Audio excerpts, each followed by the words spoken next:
ჟურნალები რადიო კომერსანტის ეთერში. აგზელებ გადაცემას, მოდი ჩვენ წინა ნაწილი დავასრულოთ სწორედ აი უსაფრთხოებასთან დაკავშირებული საკითხებით. აი თქვენი ხედვა რა არის კონკრეტულად როგორც თქვათ სპეციალისტის, როგორც ექსპერტის ამ მიმართულებით, იგივე როგორც დარგის წარმომადგენლის, რომ აი ამ საკითხებთან დაკავშირებით გარკვეულწილად, იმიტომ რომ საზოგადოებრივი ინტერესიც არის, ხო? მუდმივად ჩვენ უყურებთ. ეხლა რა თქმა უნდა, აქ აბსოლუტურად ჩვენ არ გვინდა, მე პირადად არ საუბრობ იმაზე, რომ ძირითადად ეს საავტომობილო საშუალების გაუმართავობის შედეგია, იმიტომ რომ იგივე პასუხისმგებლობა მძღოლის, ხო? ხშირ შემთხვევაში ეს არის გადამწყვეტი, ხო? იგივე მძღოლი ნასვამი ვთქვათ, არა მარტო ნასვამი, გადაჯარბებული სიჩქარე, იგივე არ დამორჩილება ვთქვათ ნიშნების და ასე შემდეგ, ხო? ძალიან ბევრი საკითხი, ხო? აი თქვენი ხედვა, აი თქვენი უბრალოდ რა არის, როგორი ჩამოყალიბებული ხედვა ამ საკითხთან დაკავშირებით და რა თქმა უნდა იგივე ვთქვათ სატრანსპორტო საშუალების უსაფრთხოების საკითხი, ესეც ხო, ჩვენ რა თქმა უნდა, ჩვენ გვჭირდება ზოგადად საქართველოს არ აქვს და სჭირდება გრძელვადიანი სტრატეგია და ასევე მოკლევადიანი პროექტებიც საგზაო უსაფრთხოებაში. ესეთი ხედვა არ გვაქვს. ეს არის მთავარი პრობლემა. მეორე დღემდე მოვდივართ იმ ლოგიკით, რომ ყველა ავტოსაგზაო შემთხვევა არის უბრალოდ უბედური შემთხვევა და უბედური შემთხვევა თუ არის, შეიძლება ვიღაც დაიღუპოს და ხალხსაც ეგ დამოკიდებულება აქვს სამწუხაროდ. შესაბამის სტრუქტურებს ხო აქვთ ესეთ დამოკიდებულება უკვე წლები. ეს სამწუხაროდ არის ძველი აი საბჭოთა მიდგომა, უფრო აი საბჭოთა საქართველოსი რატომ, რომ ყველაფერი იყოს ხვისიბრალი და თვითონ საქართველო არ იღებს პასუხისმგებლობას გზებზე დაღუპულ 500 ადამიანზე ყოველწლიურად. არ იღებს, სახელმწიფო არ იღებს პასუხისმგებლობას. პირველ რიგში ეს არის შესაძლებელი, როგორც ლიეტოვამ გააკეთა, რომ თქვა, რომ ეს ჩვენი პრობლემაა სახელმწიფოსი და არ შეიძლება ის გადავაბრალოთ სხვას, მან მოკიდა ხელი. ამ პროგრამით რაც მან დანერგა. ლიტვას შემთხვევაში რა იყო ეს? საგზაო პირველი ის იყო, რომ მათაც აღმოაჩინეს და ეთყობა ეს საბჭოთა პრობლემა იყო, იმიტომ პოსტსაბჭოთა სივრცეში არის ეს პრობლემები, როგორც წესი და არა ევროკავშირის ქვეყნებში, ხო, მაგალითად ან თუნდაც სხვა ქვეყნებში, თავადებოთ ევროკავშირს ავიღე. ახალ ზელანდიაში, ავსტრალიაში, რომლის საგზაო უსაფრთხოება ითვლება საუკეთესოდ ერთ-ერთ მსოფლიოში.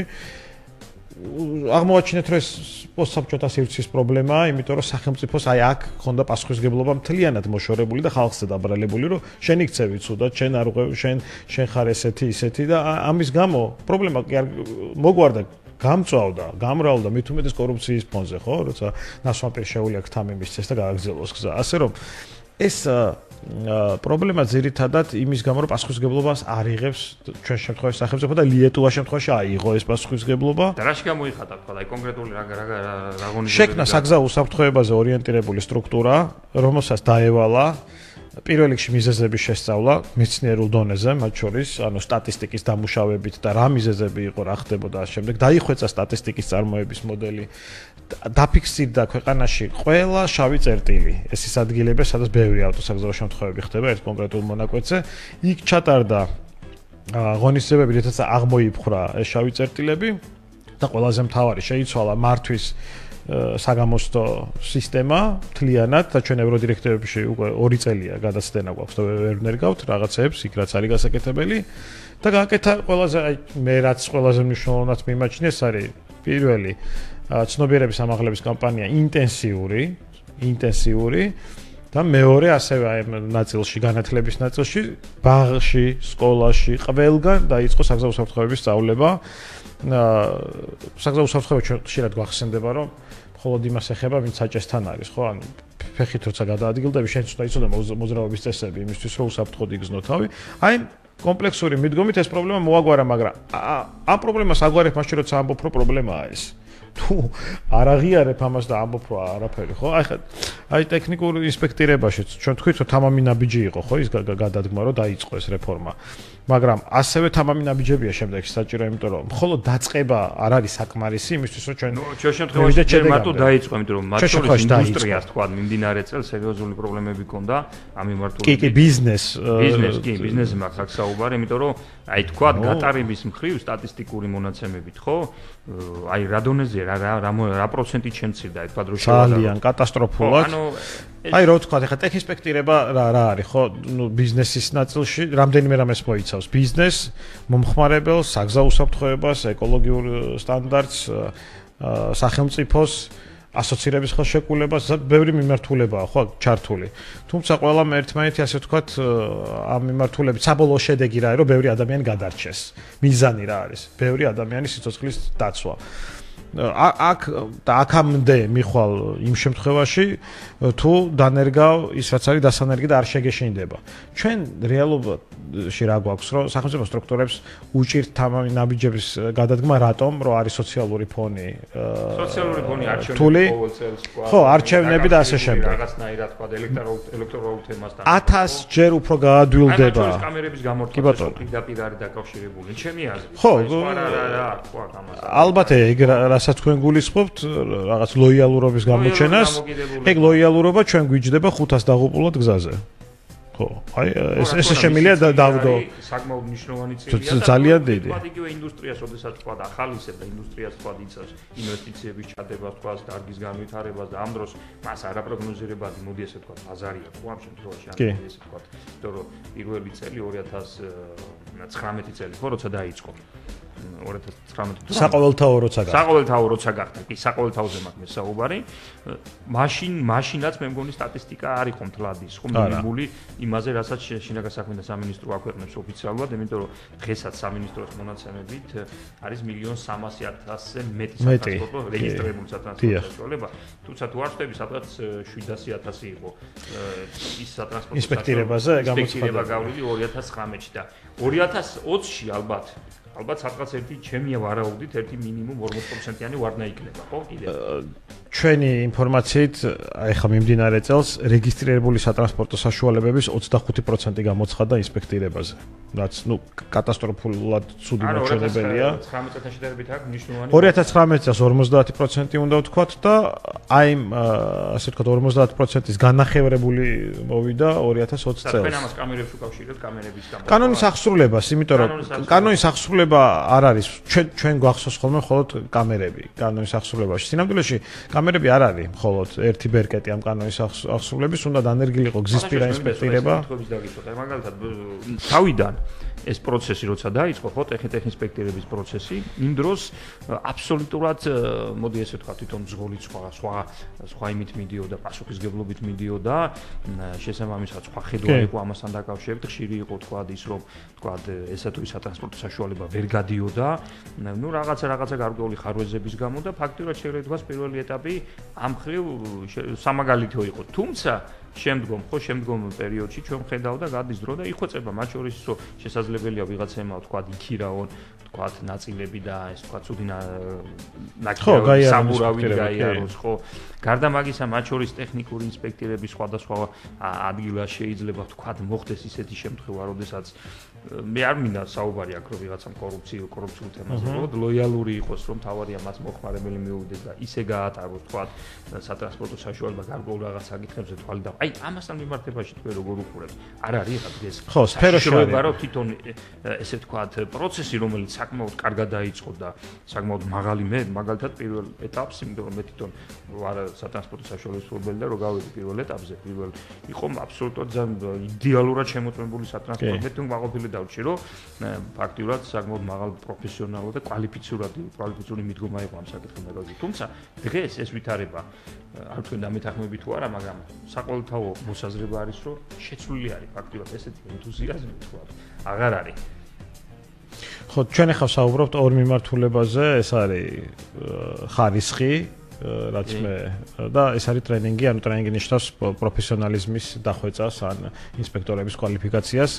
ეს არის მიმართულებები ზუსტად რომელიც მე დამევალა ახლა ევროპის მასშტაბით, ანუ ეს პრობლემა არსებობს ყველგან, მაგრამ გამოჩნდა რომ ჩვენთან ძალიან მწვავეა ზუსტად ეს ორი მიმართულება, იმიტომ რომ გვაქვს მაგალითად არაერთგვაროვანი ინსპექტირების პრობლემები, ეს ვიცით რომ ერთ ცენტრში დახარვეზებული სატრანსპორტო საშუალება მეორეში გადის ინსპექტირებას, ეს შეიძლება იქირავოს ავტონაწილი ან ისე გაიაროს რომ იმ ცენტრმა აღარ მიაქციოს ყურადღება წინა ცენტრში რა მოხდა ეს საკანონმდებლო დონეზეა დასახვეწე დასანერგია თანამედროვე პროგრამები აკრედიტაციის ცენტრთან მიმდინარეობს ძალიან მჭიდრო თანამშრომლობა ახლა ეს ახალ ამბავს ვამბობ პრინციპში სადაც ერთობლივი შეთანხმებაა. ამ სფეროში ყველაზე ძლიერი ორგანიზაცია არის ავტომობილების ინსპექტორების ცენტრების ასოციაცია საქართველოში და მუდმივად მუშავდება.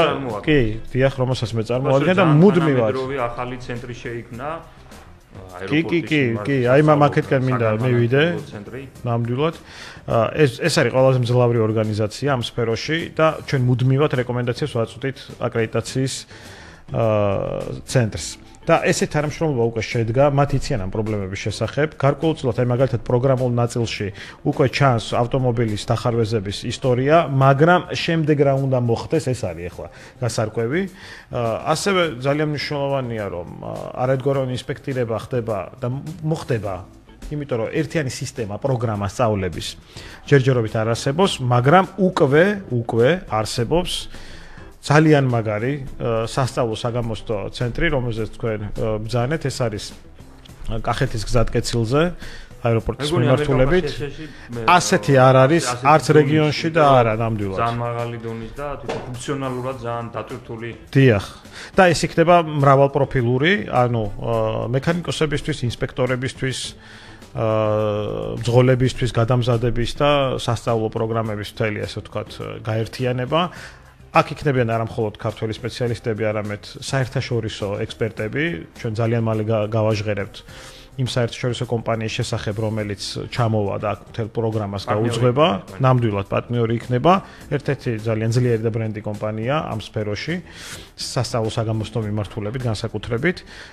ამას მიესალმებიან სახელმწიფო სტრუქტურები, მე მქონდა პირადად არაერთ თანამდებობის პირთან საუბარი და ისინი ძალიან ესე ვთქვათ დადებითად ხვდებიან, რაც ძალიან კარგია. თავისთავად ჩვენ ერთ ყველაზე დიდ პრობლემას, რაც კვალიფიკაციას უკავშირდება, გადავჭრით აი ამ სასწავლო საგამოსტო ცენტრის ამოქმედებით, რომლის შენობა ნაგებობა არის სრულად დამთავრებული, ახლა ასე ვთქვათ ბოლო აკორდები და ბოლო გაფორმება მიმდინარეობს, რომ იანვრის შუა რიცხვებიდან უკვე სრული დატვირთვით ამოქმედეს. აი ეს ძალიან მაგარი ამბავი ამ სფეროში არსებობს. აბსოლუტურად გეთანხმები და გიდასტურებ კიდევ ერთხელ ჩემს პატივისცემას თქვენი გაერთიანების მიმართ, იმიტომ რომ ფაქტიურად თუ დღემდე ეს სფერო მოიტანა, ხო, იქ არის სწორედ ეს ჯგუფები წარმოდგენილი, ხო?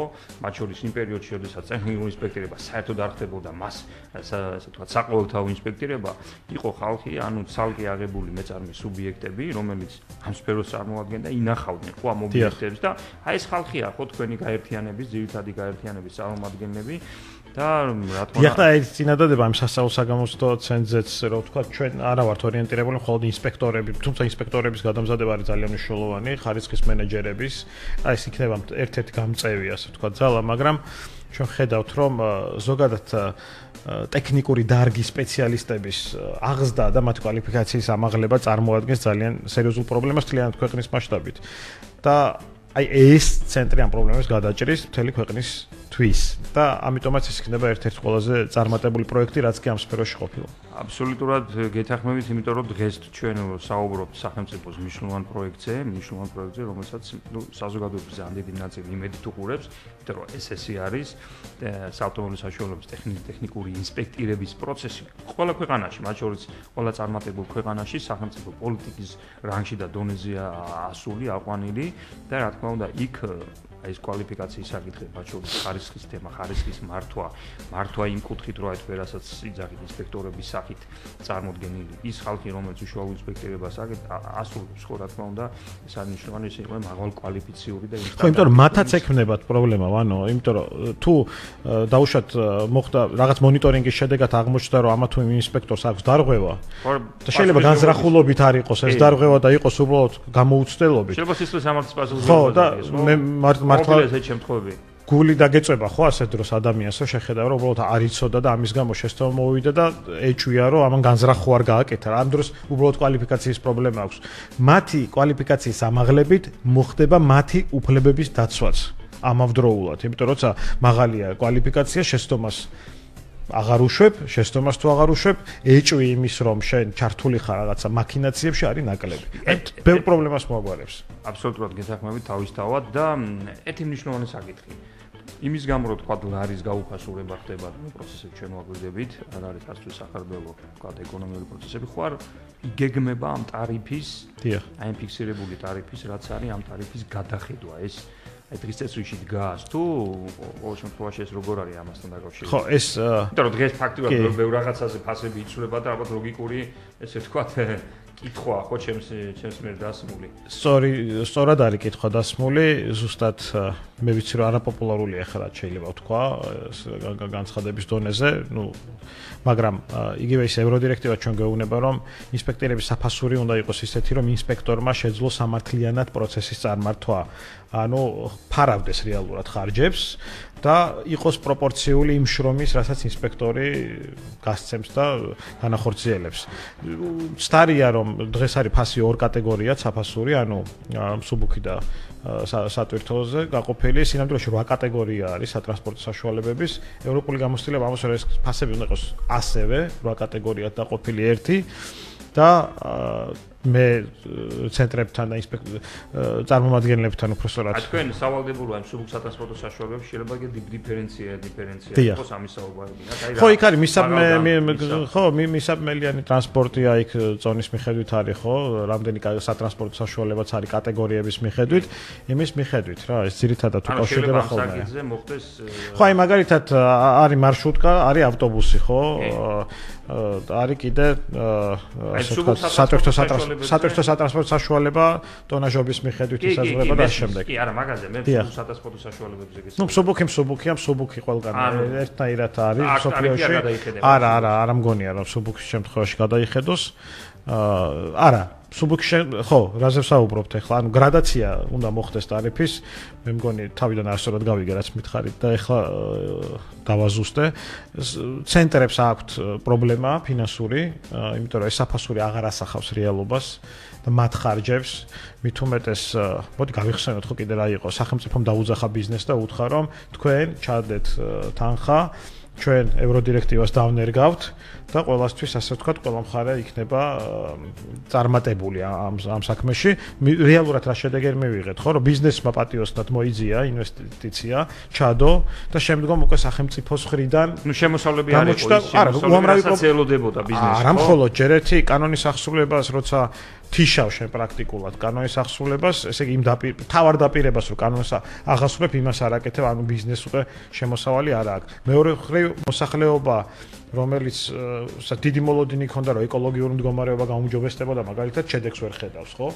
ანუ ეს ყველაფერი ერთად და საფასურზე რომ ვთქვათ, კი ინსპექტორების ცენტრების პოზიცია არის რომ იმის გათვალისწინებთ რომ 25%-ით 25-30%-ით გაუფასურდა ლარი რაც რეფორმა დაიწყო. კი, მაგრამ ეს უნდა შეათანხმოს სახელმწიფო. თავისთავად უნდა თავისთავად რა თქმა უნდა. აგრეგაციის ცენტრთან ხო? ხო, პირველი. კი, ეს მოდი ასე ვთქვათ, მაინც პოლიტიკის ნაწილია უფრო მეტად გაიზრდება თუ არა დაუშვათ საფასური, თუმცა საერთაშორისო გამოცდილება გვეუბნება, რომ უნდა არსებობდეს ქვედა და ზედა ზღვარი, იმიტომ რომ მცირე ინფლაციები ყველგან ხდება და რაღაც რყევები ყველგან არის, ამიტომ ქვედა ზღვარი უნდა არსებობდეს, იმიტომ რომ ვიღაც დემპინგური ფასით არ შემოვიდეს და რაღაც დამაზიანებელი არ იყოს ბიზნესისთვის და ზედა ფასი რომ მომხმარებელი არ დაზიანდეს, ხო? იმიტომ ეს მაინც სავალდებულო სფეროა. კონკურენცია თქვენ სფეროში საკმაოდ დიდი არის და კი, როგორ არ არის? არის, მაგრამ არ არის მონოპოლიური ვითარება, არ არის არც ჯგუფს არა აქვს, ასე როგორ, ამიტომ ყოველთვის მომხმარებელი არ დაზარალდება ამ პროცესით, უბრალოდ არ უნდა დაზარალდეს მომხმარებელი, მაგრამ ისე არ უნდა მოხდეს, რომ ბიზნესმა ამ სფერომ, ინსპექტორების სფერომ ვერ გააგრძელოს თანაცხოვრება. განახლება ჭირდება მუდმივი ახალი ტექნოლოგიების, ახალი სერვისების დანერგვა, რაც ტექნიკა მუდმივად ინვესტიციაში ლოგიკურია და თავისთავად არაპროგნოზირებადი შემოსავალია. კი ბატონო. ის შესაბამისად ამის დაგიზმობა. მოდი აი მარტივ მაგალითს ვიტყვი, ხო, ადრე თუ გვიან მერე წლების შემდეგ მარტო CO2-ს გაზომა არ მოხდება გამონაბოლქში და მოხდება აზოტის მონოქსიდების და სხვათაშორის აი ეს თემა თქვენ თვითონ დაიწყეთ, აი გადაცემის მესამე ნაწილში ვისაუბროთ თენა დაუთმოთ ეკოლოგიურ უსაფრთხოებას. იმიტომ ეს არის ის საკითხი, რომელიც ალბათ ყველას გვაღელვებს, ყველას სხვა პრობლემა არის ეს ეკოლოგიური საკითხი. გადაცემაში რეკლამის დროა.